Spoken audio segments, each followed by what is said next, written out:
Hello नमस्कार good morning. स्वागत है आपका हमारे चैनल जीएस स्टडी 94 में और मैं यश। तो दोस्तों, चाहे जनसत्ता का हो चाहे दैनिक जागरण का हो, जो एडिटोरियल होता है उसके बारे में यहाँ पर बताता हूँ। और हमारा एक टेलीग्राम भी है जो जीएस स्टडी 94 के नाम से है, तो आप उसे जाकर सब्सक्राइब कर सकते हैं। और किसी प्रकार की चीज़ यदि आपको मतलब इस लेख से संबंधित कुछ भी जानकारी चाहिए या फिर कोई सुझाव देना चाहते हैं तो कमेंट बॉक्स में जाकर अपना विचार दे सकते हैं। और दोस्तों, जो 10 से 11 के बीच में जो वीडियो आता है वो द हिंदू न्यूज़पेपर का जो प्रोमिनेंट खबर होती है उसके बारे में हम एक एनालिसिस करते हैं। ठीक है, तो आप इस तरह के वीडियोस पाने के लिए आप हमारे चैनल को सब्सक्राइब कर सकते हैं। तो चलते हैं आगे दोस्तों। यहाँ पे लिखा है, भोग और त्याग का संतुलन ही जीवन को सही दिशा प्रदान करता है।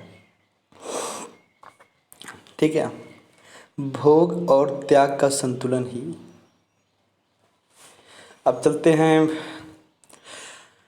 राजनीति को आदर्श रूप देने का अवसर।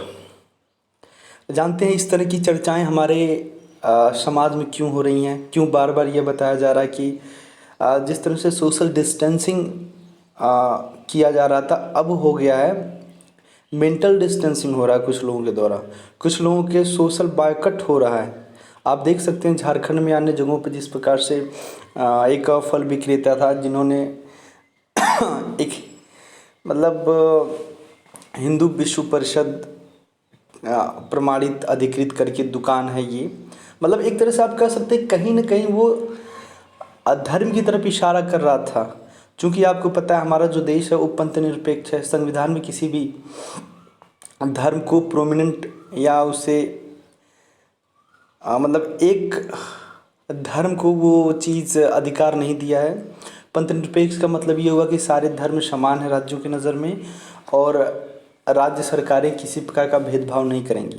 तो ऐसे में आप तमाम जगहों पर देख सकते हैं जिस तरह से धर्म को लेकर, जाति को लेकर हिंसाएं हो रही हैं और इस दुविधा भरी घड़ी में भी कुछ लोग रोटियां सेकने के लिए तैयार हैं। तो याद रखिए कि जो मंसूबा पाकिस्तान चाइना रखता है कि हमें आपस में लड़ाने के लिए, तो यदि हम आपस में लड़ रहे हैं तो हमसे बड़ा मूर्ख कौन हो सकता है। हम लोग संगठन के नाम पे, जाति के नाम पर, मजहब के नाम पे, क्षेत्र के नाम पर जिस तरह से आपस में लड़ रहे हैं ना दोस्तों, पाकिस्तान बहुत खुश होता है, चाइना बहुत खुश होता है। उन्हें पता है कि इनके देश में एक छोटी सी चिंगारी मार दो आपस में कट मर जाएंगे, और वो स्थितियाँ आज हमारे यहाँ पैदा हुई हैं। मतलब सारा देश में जो सुरक्षा कर्मी हैं, स्वास्थ्य कर्मी हैं या फिर सफाई कर्मी हों या फिर अन्य लोग हों जो अपने अनुसार अपना मदद कर रहे हैं इस दुविधा भरी घड़ी में, पर कुछ ऐसे भी मूर्ख लोग हैं जो बस ये करने में जुटे हुए कि कैसे तोड़ा जोड़ा जाए। जहाँ से जुड़ रहा फिर तोड़ो, यहाँ से जुड़ रहा फिर तोड़ो, धर्म के नाम पे तोड़ दो, क्योंकि धर्म यहाँ पर सबसे एक्स फैक्टर है। तो जब तक हम अपनी मानसिकता नहीं बदलेंगे तब तक इस तरह की पीड़ा को हम सहन करते चले जाएंगे और इसका जो नुकसान होगा दोस्तों, बहुत बड़ा नुकसान होता है। चलते हैं आगे। देश में राष्ट्रव्यापी लॉकडाउन जारी है, इसके जल्द खत्म होने की संभावना कम है। इसने राष्ट्रीय स्तर पर बेचैनी बढ़ाने का काम किया है, साथ ही राजनीतिक विमर्श में हलचल भी बढ़ी है। इस बीच पैदल ही अपने घरों की ओर लौटते हज़ारों मजदूरों की तस्वीरें भी देखने को मिली। उनके साथ महिलाएं और छोटे बच्चे भी देखे गए। खाने पीने और स्वास्थ्य सुविधाओं के पर्याप्त इंतजाम के बिना इसकी दुर्दशा के अलावा सूरत और मुंबई जैसे शहरों में विरोध प्रदर्शन ने यही दर्शाया कि इन हालात से निपटने में सरकार की तैयारी कैसी रही। आप तमाम तरह के आश्वासन दे दें जो माइग्रेंट वर्कर हैं, जो दिहाड़ी मजदूरी वाले लोग हैं, जो सूरत, मुंबई, अहमदाबाद, अन्य तमाम राज्यों के शहरों में बसे हुए हैं। आप कितना भी दोस्तों आश्वासन दे दें राज्य सरकार, पर इन लोगों की जो पोल है पूरी खुल चुकी है। किस तरह से लोग एक्सपोज हो रहे हैं एक शेल्टर के नाम पर, सरकारों के द्वारा जो पैकेज दिया जा रहा है उसके नाम पर। क्योंकि जिन्हें अधिकार और जिम्मेदारी दी गई है इन कार्यों को आगे बढ़ाने के लिए, लोगों की सेवा करने के लिए, वही लोग इसमें इस दुविधा भरी घड़ी में भी अपना प्रॉफिट खोज रहे हैं। ये वास्तविकता है, याद रखिए। मतलब बिना स्वार्थ के किया गया काम ही वो सफल होता है, वो सही दिशा में होता है।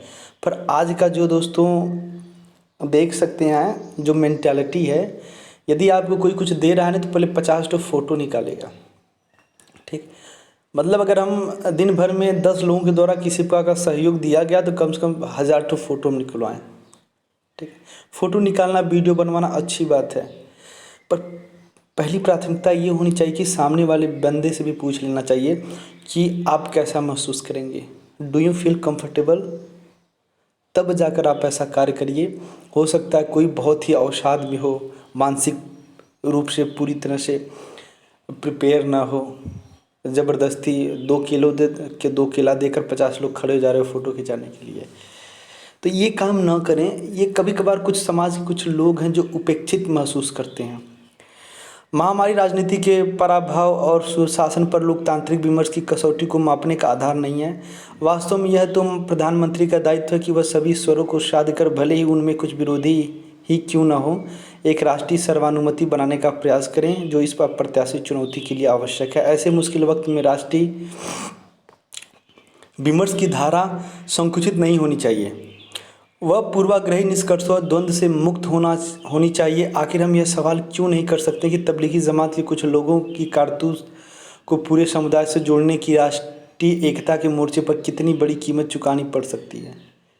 इस बीच विपक्ष ने कुछ नीतिगत मुद्दों पर ईमानदारी से अपनी राय रखना भी शुरू कर दिया है, जैसे कि उसने सरकार से यह मांग रखी कि समाज के एक बड़े वर्ग को तत्काल राहत देने और उसके गरिमापूर्ण जीवन को सुनिश्चित करने के लिए एक बड़ा राहत पैकेज दिया जाना चाहिए।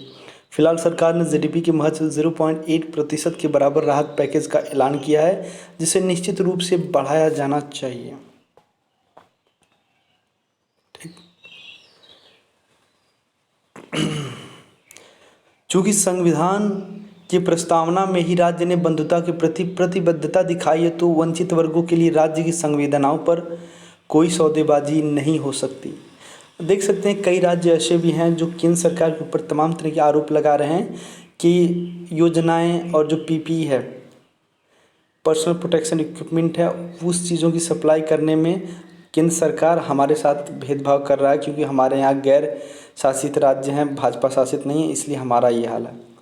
तो इस तरह के अभी आरोप आप न लगाएं, क्योंकि इससे सीधा सीधा जो आपकी मंशा, जो आपकी मानसिकता जाहिर होती है कि आप कहीं न कहीं देश को अस्थिर करने की कोशिश कर रहे हैं या फिर अपनी राजनीति करने की फिराक में हैं। ऐसी स्थिति में ज्ञान का अनुभव दंभ उल्टा भी पड़ सकता है। इस निर्णायक पड़ाव पर समूचा राष्ट्र शायद प्रधानमंत्री को संदेह का लाभ दे।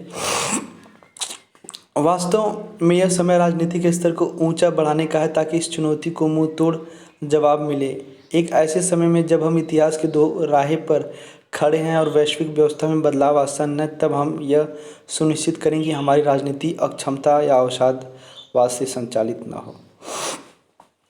जी हाँ दोस्तों, जब इतनी बड़ी दुविधा हमारे सामने खड़ी है और इस तरह की अगर हम तुच्छ राजनीति करेंगे, तो हमारा आने वाला जो आगे का जो जनरेशन होगा वो क्या हमारे बारे में कहेगा। कि जब पूरी दुनिया कोरोना जैसी महामारी से लड़ रही थी, तो हमारे यहाँ लोग आपस में ही लड़ रहे थे और कोरोना से नहीं मरे, आपस में ही लोग मर गए। आज बड़ा सवाल यह है कि हमारी राजनीति का स्वरूप कैसा होना चाहिए और हम कैसे उसकी सीमा निर्धारित करें। चूँकि राजनीति एक विशिष्ट भाषा की भांति होती है, इसलिए हमें पेचीदा प्राथमिकताओं और विदित गलतियों को लेकर ईमानदार स्वीकृति के साथ शुरुआत करनी चाहिए। हमें सार्वजनिक स्वास्थ्य शोध और अपर्याप्त स्वास्थ्य बुनियादी ढांचे के लिए अत्यंत न्यून वित्तीय आवंटन की बात स्वीकारनी चाहिए। यह कमज़ोर मानवीय संवेदनाओं का ही सूचक है। हमें यह भी कबूलना होगा कि हमारी दुर्दशा में प्राचीन जीवन दर्शन से विचलन भी एक बड़ी वजह है। उसमें सभी जीव जंतुओं का जीवन एक दूसरे से जुड़ा हुआ माना गया है। उसका मर्म यही कि अतिवादों से मुक्त और संतुलन से युक्त जीवन ही अच्छा होता है। इनका मतलब ये है यहाँ पे इस लेख का, अभी जो हमने पढ़ा कुछ लाइन, कि यदि आप नेचर से, जो प्रकृति से संतुलन बना के चलेंगे, तो बड़ी से बड़ी कठिनाइयाँ आपकी कुछ नहीं बिगाड़ पाएंगी, क्योंकि सारी कठिनाइयाँ, सारी समस्याओं का जो हल वो प्रकृति के पास है। प्रकृति में एक से एक जड़ी बूटियाँ हुआ करती थी, आज खनन के माध्यम से हम सारी चीज़ें बर्बाद कर दी हैं। अंधाधुंध कटाई छटाई सारी चीज़ें हम बर्बाद करती हैं। नदियों को जो अमृत की धारा माना जाता है, उनके अस्तित्व को लेकर प्रश्न चिन्ह लग गया है। तो इस तरह की समस्याएं तब तक बनेंगी जब तक आप नेचर को, प्रकृति को उपेक्षा का शिकार करेंगे। मौजूदा हालात पारिस्थितिकी के विध्वंस, अस्तित्व आधारित जीवन मूल्यों के उल्लंघन और लोगों के आंतरिक एवं सामाजिक जीवन में बिगड़े साम्य का ही परिणाम है। यह संकट परिवार और मित्रों से भावनात्मक जुड़ाव की लगातार अनदेखी को भी रेखांकित करता है। हमें यह स्वयं से अवश्य प्रश्न करना चाहिए कि सहिष्णुता से ओतप्रोत एक आध्यात्मिक समाज कैसे इस मोड़ पर पहुंच गया, जहां देवदूत बने स्वास्थ्य कर्मियों पर हमला किए जाते हैं और अग्रिम मोर्चे पर तैनात पुलिसकर्मियों का निर्ममता पूर्वक हाथ काट दिया जाता है। जी हाँ दोस्तों, ये सवाल अपने लोगों से ज़रूर बार बार आप करिए कि इतना असहिष्णु कैसे हो सकता है समाज के कुछ लोग। जब इस दुविधा भरी घड़ी में कोई आपका मदद करे, सहयोग करे, आपके जीवन को बचाने की कोई कोशिश करे, तो कुछ ऐसे लोग भी हैं कि आपके जो स्वास्थ्यकर्मी हैं, चाहे डॉक्टर हो चाहे नर्स, उनके मुंह पे थूका जा रहा है, उन्हें अपमानित किया जा रहा है, उन्हें भद्दी भद्दी गालियाँ दी जा रही हैं, उनके सामने नग्न प्रदर्शित होकर उन्हें अश्लीलता की तरफ अग्रसर किया जा रहा है। ठीक, कहीं ना कहीं ये जो सारी चीज़ें हैं, कहीं कहीं पुलिस कर्मियों को गोली मार दिया जा रहा, हाथ काट दिया जा रहा, तो ये चीज़ें मतलब कैसे समाज के कुछ लोग असहिष्णु हो सकते हैं और इनके प्रति क्या कार्रवाई करनी चाहिए, इस बात को सुनिश्चित करना चाहिए राज्य सरकार और केंद्र सरकार को। ऐसे पतन को रोकना हमारी राजनीति का मूल उद्देश्य होना चाहिए। हमें वास्तविकताओं पर ध्यान देने की दरकार है, न कि अपनी सुविधा से उनकी आलोचना करने या उनमें मीन मेख निकाल कर खारिज करने की। हमें अपनी राजनीति की दिशा नए सिरे से निर्धारित करनी होगी। एक कल्याणकारी राज्य के रूप में संतुलन साधने का प्रयास करना होगा। हमने यह समझा है कि दुनिया शासक वर्ग की सनक को संतुष्ट करने के उन्माद में लगी है। जैसा कि इतिहासकार कुमार स्वामी हमें स्मरण कराते हैं कि अंत में बहुत स्वाभाविक रूप से हम अपने तंत्र की अपूर्णता, सामाजिक संकुचन, विरूपिति, प्राथमिकताओं, भूख एवं उन्नाव उम्मीदियों के खिलाफ गलत रणनीति को लेकर सवाल उठाते हैं। ऐसा इसलिए ताकि उन्हें दूर करके हम एक समान एवं समावेशी विकास का निर्माण कर सकें। हमें राजनीति को आदर्श बनाने का प्रयास तो करना ही चाहिए। हमें ऐसा नेतृत्व चाहिए जो लोगों में भविष्य को लेकर उम्मीद जगाए, जो हमारे दौर की इच्छा शक्ति को शब्दों से संयोजित कर उसकी क्षमताओं को भाप सके। हमें समाज को भी संवेदनशील बनाना होगा, जो एक दूसरे के सुख दुख में भागीदार बने। ऐसा समाज जिसमें आर्थिक सक्षमता और सामाजिक न्याय असंगत न हो, जो जीवन जीविका के प्रश्न पर पंगु न हो, जो हमारे भविष्य को बचाने के लिए अपने वर्तमान में त्याग करने वालों के प्रति श्रद्धालु हो। भविष्य की पीढ़ियाँ यह देख पाएंगी कि हम चुनौतियों से कैसे निपटें। अगर हम उम्मीद के मुताबिक इससे पार पा लेते हैं तो अतीत की उन सीखों में हमारा विश्वास और बढ़ना चाहिए और उन्हें हम भविष्य के लिए अपनी मार्गदर्शिका भी बनाएं। इस दौर में हमें अपनी लोकतांत्रिक प्रक्रियाओं को और सशक्त बनाना चाहिए। प्रधानमंत्री को इसका अवश्य भान होना चाहिए कि लोकतांत्रिक शक्ति जनता की अनुकंपा पर ही निर्भर होती है। फिलहाल तो हम संतुष्टि के साथ यह कह सकते हैं कि मौजूदा संकट में जहां जीवन और जीविका के बीच में संघर्ष छिड़ा है, उससे उबारने में देश के मुख्य कार्यकारी ने राजनीतिक बिरादरी और राज्य सरकारों को साधने की दिशा में सही कदम बढ़ाए हैं। उनके कदमों को परस्पर सहयोग भी मिला है। हम यह नहीं भूल सकते कि इतिहास केवल इक्का दुक्का शख्सियतों से नहीं बनता और मानवीय अस्तित्व का यह मौजूद युद्ध भी जानता है और लड़ा और जीता जाएगा। तो इस लेख का जो पूरा जो मतलब है, यदि आपसे इस विषय पर कोई बात करे तो आप ये बताइए कि जो हमारे संविधान में जो तमाम तरह की चीज़ें लिखी हुई हैं कि हमारा जो देश है किस तरह से संचालित होगा, एक आदर्श राजनीति के रूप में संचालित होगा कि एक विनाशकारी राजनीति के माध्यम से संचालित होगा। जिस तरह से आज पत्रकारों का वो हाल है, तमाम जगहों पर पत्रकार मारे जा रहे हैं या फिर तमाम पत्रकारों के पास ऐसे सोर्स ऑफ न्यूज़ नहीं है, ठीक है, जो होना चाहिए। कुछ कोई स्टूडियो में बैठ के कुछ और दिखा रहा है, जीडीपी कुछ और बता रहा है, कोरोना के बारे में कुछ और बता रहा है, तो ये सब नहीं चलेगा। आप the fourth pillar of democracy के नाम से जाने जाते हैं, जो पत्रकार होता है, जो पत्रकारिता करता है। यदि आप ही समाज को अंधेरे में रखेंगे, गलत दिशा में लेकर जाएंगे, तो फिर समाज के लोग आपसे क्या उम्मीद करेंगे।